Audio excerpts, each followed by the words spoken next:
자, 하나님 말씀 마가복음 4장 1절로 9절 말씀입니다. 마가복음 4장 1절로 9절. 자, 한 목소리로 다 같이 시작. 예수께서 다시 바닷가에서 가르치시니 큰 무리가 모여들거늘 예수께서 바다에 떠있는 배에 올라 앉으시고 온 무리는 바닷가 육지에 있더라. 이 예수께서 여러 가지를 비유로 가르치시니 그 가르치신 중에 그들에게 이르시되 더러나 씨를 뿌리는 자가 뿌리러 나가서 뿌릴새 더러는 길가에 떨어짐에 새들이 와서 먹어버렸고 더러는 흙이 얕은 돌밭에 떨어짐에 흙이 깊지 아니하므로 곧 싹이 나오나 해가 돋은 후에 타서 뿌리가 없으므로 말랐고 더러는 가시떨기에 떨어짐에 가시가 자라 기운을 막음으로 결실하지 못하였고 더러는 좋은 땅에 떨어짐에 자라 무성하여 결실하였으니 30배나 60배나 100배가 되었느니라 하시고 또 이르시되 들을 귀 있는 자는 들으라 하시니라. 아멘. 할렐루야. 주님의 은혜가 여러분에게 임하시길 주님의 이름으로 축원합니다. 길가와 같은 밭, 돌밭, 또 가시밭, 옥토밭 네 가지 밭이 있다고 그랬어요. 이 밭은 바로 우리의 마음을 나타냅니다. 우리 마음밭을 나타내요.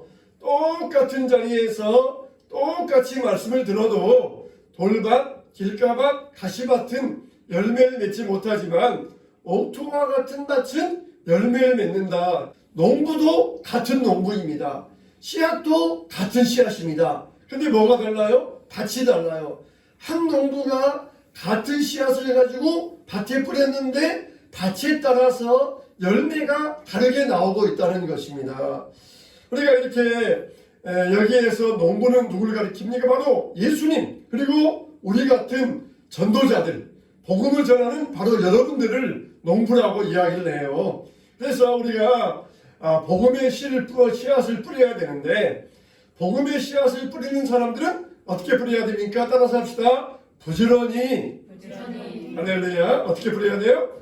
부지런히 뿌려야 돼요. 복음의 씨앗을 뿌리는 사람은 때를 얻든지 못 얻든지 기회가 있든지 없든지 이 밭 저 밭 가리지 말고 부지런히 뿌려야 됩니다. 우리가 밭을 가려가면서 뿌리면은 그 어느 밭에서 열매가 나오는지 몰라요. 야, 저 사람은 인상이 고약하니까 전도해봤자 안 믿을 거야. 저 사람은 불친절하니까 전도해봤자 교회 안 나올 거야. 가려가면서 씨를 뿌리면은 복음 전도자의 자격이 안 돼요. 수박을 먹고 그냥 씨를 뱉어놨는데 거기에다가 20cm의 자갈을 깔았어요. 근데 거기에서 수박씨가 나오는 것이에요. 누가 20cm 자갈 깔아놓은데 거기에서 수박씨가 나오라고 누가 상상하겠습니까? 근데 그런 곳에서도 씨가 나온다는 것이에요. 그러니까 열매는 어느 밭에서 맺힐지 모르니까 복음을 전하는 사람들은 어떻게? 부지런히 열심을 다하여서 때를 얻든지 못 얻든지 기회가 있든지 없든지 기회를 잡아가지고 부지런히 뿌려야 된다. 이게 우리 복음 전도자의 사명인 줄로 믿습니다. 씨앗은 복음을 이야기해. 하나님 말씀 복음을 이야기합니다. 그래서 씨앗을 우리가 복음을 씨를 뿌리는 농부가 열심히 뿌려야 되는 것처럼 예수님께서도 부지런히 오셔가지고 많은 씨앗을 뿌려주셨어요. 그런데 이 밭에 따라서 열매가 달라진다고 그랬잖아요. 같은 자리에서 분명히 같은 사람에게 같은 말씀을 들었는데 이렇게 같은 밭에서 같은 씨앗으로 같은 농부가 뿌렸는데 밭에 따라서 달라지고 있다는 것이에요. 그래서 네 가지 밭은 네 가지 사람의 종류를 이야기하는데 첫째는 어떤 밭이라고 그랬어요? 길가밭. 길에 그냥 밭이 아니라 길에 씨가 뿌려졌다는 것이에요. 그러니까 길은 사람들이 다녀가지고 단단하게 굳어진 곳이 길이잖아요. 그러니까 씨가 뿌려졌는데 그냥 씨가 흙 밑에 들어가지 못하고 땅 위에 노출되어 버려요. 그러니까 멀리 있던 새의 눈이 얼마나 좋습니까? 새는 굉장히 눈이 밝아요. 그래가지고 저 공중에서 이 밝은 눈을 가지고 보니까 야, 저기 먹잇감이 있다 그래가지고는 공중에서 내려와가지고 그 씨앗을 먹어버렸다는 것입니다. 여기에서 이 새는 누구를 가리키냐? 바로 이 사탄을 가리켜요. 사탄이 공중에서 와가지고 우리를 공격한다는 거예요. 공중에서 와가지고 우리에게 공중전으로 지상인 우리를 공격하는데, 그냥 정확하게 길가에 있는 씨앗을 와서 딱 콕콕콕콕 집어 먹어버리는데, 그 씨앗은 싹도 나지 못하고 가장 먼저 없어져 버리는 씨앗이 되어버렸던 것이에요. 당시에 이 길가와 같은 밭은 누구였느냐? 당시의 종교인들, 소위 나름대로 열심히 신앙생활한다는 그런 바리새인, 사두개인, 이런 사람들이 바로 길가와 밭을 같은 사람이었어요. 그러니까 예수님께서 이 종교인들에게 하늘의 신비한 말씀을 전하는데 이들은 거부합니다. 이들은 하나님 말씀을 무시하고 내 철학, 내 고집을 가지고 하나님 말씀을 안 받아들이는 거예요. 길가와 같은 밭이 되어가지고 그 심령에 복음의 씨앗이 떨어졌는데 흙 속에 파묻히지도 못하고 사탄에게 그 복음의 씨앗을 뺏어버리는 사람, 이게 바로 그 당시에 종교인들이에요. 우리는 이런 종교인 되면 안 됩니다. 신앙생활 해야지 종교인 되면 안 돼요. 신앙생활 오래 하다 보면은 사람이 종교인 되는 경우들이 있어요. 그래가지고 자기가 아는 것, 자기 철학, 자기 고집, 거기에 그냥 꽉 막혀가지고 도저히 새로운 은혜의 하나님 말씀이 들어갈 틈이 없는 그런 종교인 같은 사람들이 있어요. 그래서 이런 바리새인들은 하나님 말씀을 자기 고집으로 거부해버리고 마음을 닫아버리니까 아무리 귀한 하나님 말씀이 임했는데도 그 말씀을 받지 못하는 것이에요. 그리고는 그 말씀을 사탄이 와서 뺏어가 버렸어요. 똑같은 밭에서 같은 장소에서 같은 말씀을 들었지만 그 마음이 완악해서 굳어져 있으니까 사탄이 와서 뺏어가 버렸다는 것입니다.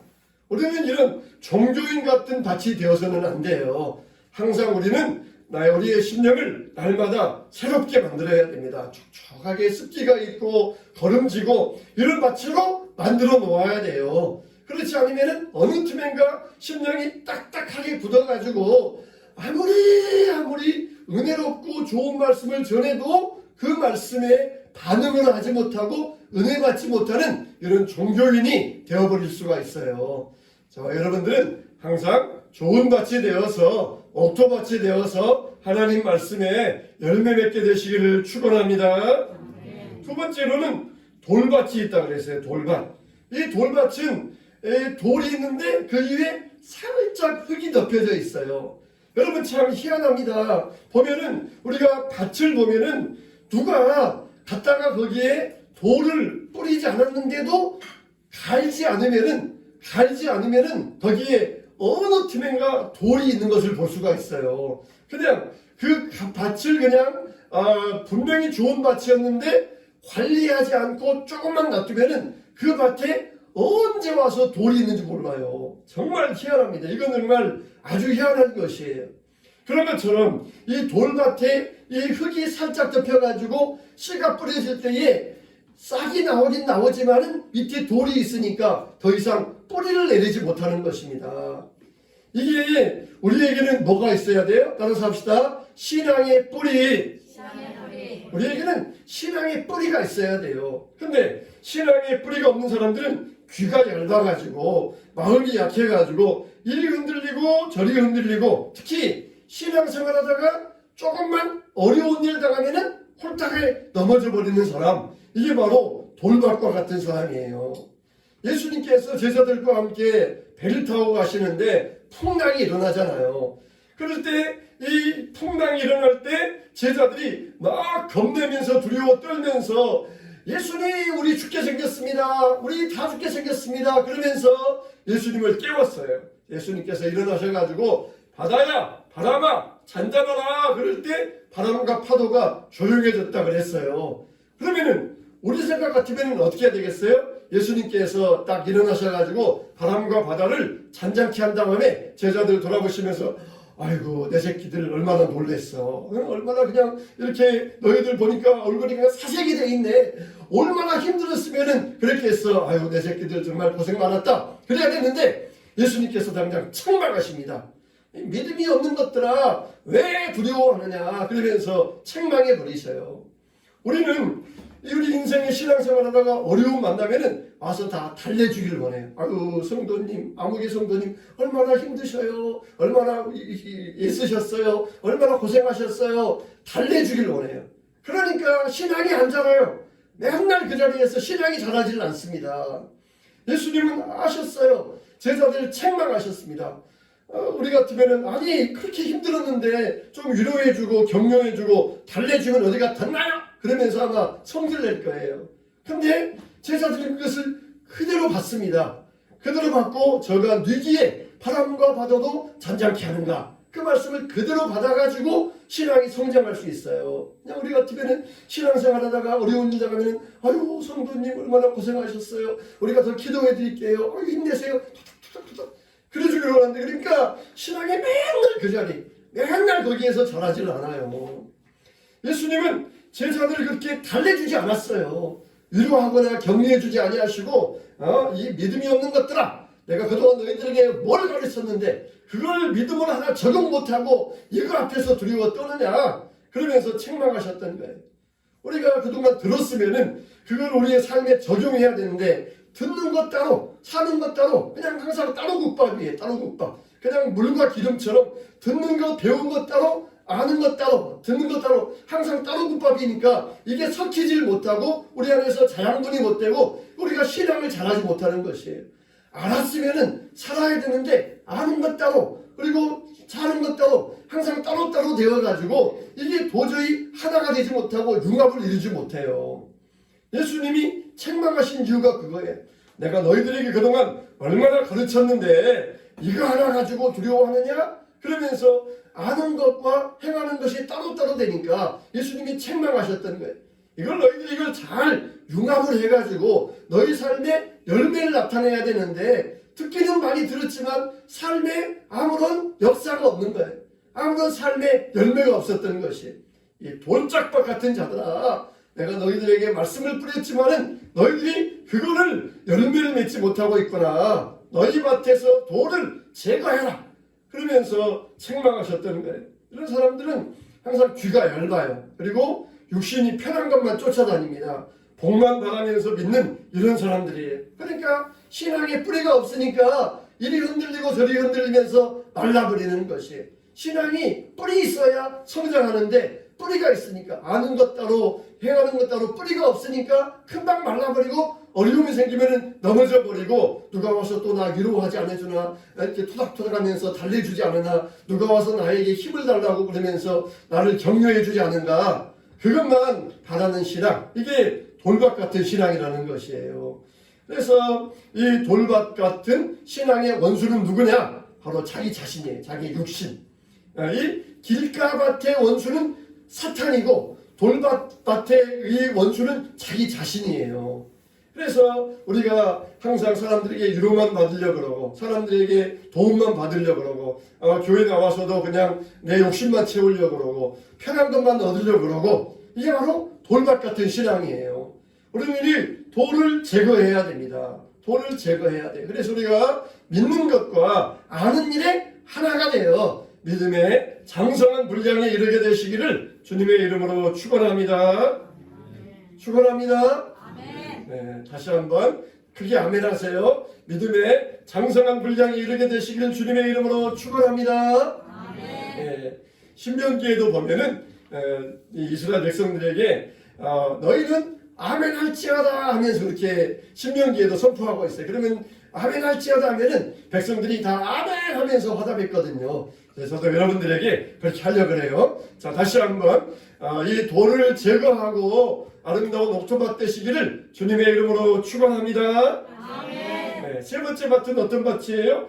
가시밭이라 그랬어요. 이 가시밭은 세상의 염려와 향락과 욕심에 빠져있는 이런 밭들, 이런 사람들은 항상 무엇을 먹을까? 무엇을 마실까? 어떻게 해야 즐길까? 어떻게 해야 부자 될까? 이게 항상 이런 사람들의 밭이에요. 이게 당시의 군중들의 마음밭입니다. 군중들은 예수님께서 먹을 것 주시니까 우 몰려왔다가, 예수님께서 이제는 먹을 것 안 준다고 그러니까 또 쏙 빠져나갔다가, 예수님께서 고쳐주시니까 또 우 몰려왔다가, 예수님께서 기적을 행하지 아니하시니까 또 쏙 빠져나갔다가, 바로 이게 가시밭 같은 사람들이에요. 짝이 나왔지만은 가시에 눌려가지고 세상의 염려, 걱정, 근심, 이런 욕심 이런 거에 눌려가지고 열매 맺지 못하는 밭, 이게 가시밭과 같은 그런 심령이라는 것입니다. 여러분, 우리가 차고를 만들어서 이 주차장을 만들었으면은 거기에다가 차를 집어넣어야 되잖아요. 근데 차는 이 차고에다가 온갖 잡동사니를 쌓아놓고 진짜 차는 또 밖에다 세워놔요. 차를 주차하기 위해서 차고를 만들어 놓고 온갖 그냥 살림들 잡동사니 넣어놓고 진짜 차는 밖에 세워놓으면은 이거는 주차장 만들 필요가 없잖아요. 그런 것처럼 우리 심령 안에는 예수님이 계셔야 돼요. 예수님이 우리의 믿음의 마음의 중심 가운데 계셔야 됩니다. 근데 온갖 세상의 염려, 걱정, 근심, 욕심들, 이 부정함들, 이 마음의 소원들 이걸 가득 쌓아놓고 그리고 예수님은 밖에 세워놓고 있는 거예요. 혼자 그거 염려들, 걱정들이 그냥 꽁꽁 싸매놓고 예수님은 밖에 세워놓고 있는 모습과 똑같이 이게 바로 이 가시밭과 같은 마음이에요. 우리는 우리 안에 있는 이 더러운 것들, 세상 염려들 다 내어 쫓고 오직 예수님 중심으로 크게 아멘 하세요. 살게 되시길 주님의 이름으로 축원합니다. 아멘. 네 번째 마지막은 어떤 밭이라 그랬어요? 옥토밭이라 그랬어요. 좋은 밭들. 여기에는 씨앗이 맺히니까 30배, 60배, 100배의 열매를 맺혔다 그랬어요. 그리고 이 사람들 어떤 사람들이냐? 인내로 결실을 얻는 자들이라 그랬어요. 말씀 그대로 살면서 인내로 말씀의 씨앗을 싹을 틔우고 이삭을 내고 그리고 충실한 곡식이 나와서 추수하게 되는 인내로 열매를 맺게 되는 사람이다 그랬어요. 하나님은 우리가 성실하게 충성하기를 원하셔요. 여러분, 우리가 성경을 읽어도 매일매일 꾸준히 읽어야 됩니다. 성실하게 해야 돼요. 성실하게. 하나님은 우리에게 너희가 다 성공자가 되어라, 너희가 다 재벌 되어라, 너희가 다 대통령 되어라, 하나님은 안 그러셔요. 각자의 있는 위치에서 우리가 살아야 되는데 대통령이든지 농부든지 군인이든지 어떤 사람이든지 하나님은 우리가 성실하게 살기를 원하셔요. 성실하게. 대통령이 되어서도 불성실하면은 악하고 게으른 종아 그러면서 쫓겨남을 당해요. 근데 농부로 살아도 성실하게 살면은 예수님께서 착하고 충성된 종아 그러시면서 칭찬해 주시는 것이에요. 목사로 살아도 불성실하면은 책망받지만 평신도로 살아도 성실하면은 예수님께 칭찬받는다는 것이에요. 여러분들은 항상 우리가 주님 앞에서 성실하게 사는 것이 충성됨이다. 이걸 여러분들이 잊어서는 안 되는 것입니다. 그러니까 씨앗에도 생명력이 있고 그리고 밭에도 생명력이 있으니까 이게 만나니까 거기에서 딱 맞아떨어지는 것이에요. 하나님 말씀, 이 말씀은 생명력이 있어요. 근데 생명력 있는 마음밭에 떨어질 때에 거기에서 열매가 나와요. 씨앗은 생명이 있는데 우리 마음밭이 생명력이 없으니까 씨앗이 떨어져도 열매를 맺지 못해요. 두 개가 맞아야 돼요. 죽은 씨앗을 좋은 밭에 뿌려봤자 이것은 열매가 안 나요. 근데 좋은 씨앗이고 좋은 밭에 뿌려질 때 거기에서 이게 맞아야 손바닥도 마주쳐야 소리 나는 것이에요. 하나님 말씀이 아무리 좋아도 우리 마음밭이 죽어 있으면은 하나님 말씀이 열매를 맺지 못합니다. 똑같은 자리에서 똑같은 말씀을 들어도 우리 마음밭이 메말라 있으면은 열매를 맺지 못하는 것이에요. 그래서 우리에게는 3대 적이 있잖아요. 사탄과 육신과 세상. 그래서 돌밭의 적은 사탄이에요. 새가 와서 공중에서 와서 씨앗을 먹어버리니까 사탄이고, 그리고 이 길가밭의 적이 바로 이제 사탄이고, 돌밭의 적이 자기 육신이에요. 내 육신의 염려, 걱정 이런 것들 때문에 열매 맺지 못하게 하고, 가시밭의 적이 세상입니다. 세상의 온갖 것들, 무엇을 먹을까, 무엇을 입을까, 욕심들, 이것들이 우리를 짓눌러 가지고 열매 맺지 못하게 해요. 그러니까 우리는 항상 공중에서 오는 적이 있고 밖에서 오는 적이 있고 내 안에서 나오는 적이 있어요. 이렇게 상면에서 우리를 적들이 공격합니다. 공중에서 사탄이, 내 안에서는 내 육신이, 밖에서는 세상이 우리를 공격해가지고 열매 맺지 못하게 만들어요. 좋은 씨앗이 떨어졌는데 이 세 적이 우리를 공격해 오면서 열매 맺지 못하게 한다는 것입니다. 그래서 우리는 잡초 같은 것은 그냥 놔둬도 잘 자라요. 근데 좋은 밭은 잘 관리를 해줘야 됩니다. 농부가 성실하게 부지런하게 관리해줘야 돼요. 정말 농사는 정직하잖아요. 농부가 어떻게 관리했느냐에 따라서 그 농사는 정직하게 열매 맺게 나오게 돼 있어요.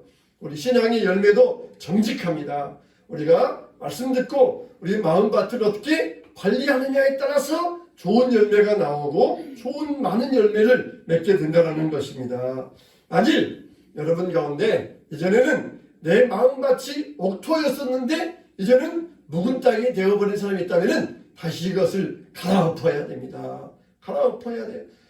보습으로 깊이 박아서 묵은 땅을 기경하라. 묵어버린 밭, 이게 오랫동안 말씀이 씨앗이 뿌려지지 아니하고 묵어버린 밭을 다시 기경해서 그리고 옥토를 만들라고 말씀해 주셨어요. 그래서 돌을 골라내고 가시와 잡초를 제거해서 우리 영혼의 밭을 갈 수 있어야 됩니다. 그럴 때 우리는 30배, 60배, 100배의 열매를 맺게 될 줄로 믿습니다. 하나님은 우리를 성실하라고 불러주셨어요. 충성하라고 불러주셨어요. 충성된 자가 되어야 됩니다. 어느 곳에 있든지 하나님은 우리가 충성되게 성실하게 살기를 원하셔요. 성경을 읽어도 매일 읽으세요. 기도해도 매일 해야 됩니다. 성실하게 해야 됩니다. 그러니까 밥을 먹어도 일주일에 한 번씩 밥 먹는 사람과 매일 먹는 사람과 누가 건강하겠어요? 당연히 매일 먹는 사람이 건강하지 않겠습니까? 일주일에 한 번 먹으면은 그 사람은 위가 멈춰 있다가 또 불어졌다가 멈춰 불어나니까 이게 금방 위가 고장나 버릴 것이에요.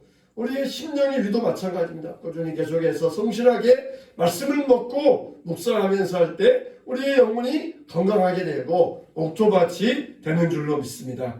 그래서 저와 여러분들이 주님이 원하시는 아름다운 옥토밭이 되어서 좋은 열매 맺게 되시기를 주님의 이름으로 축원합니다.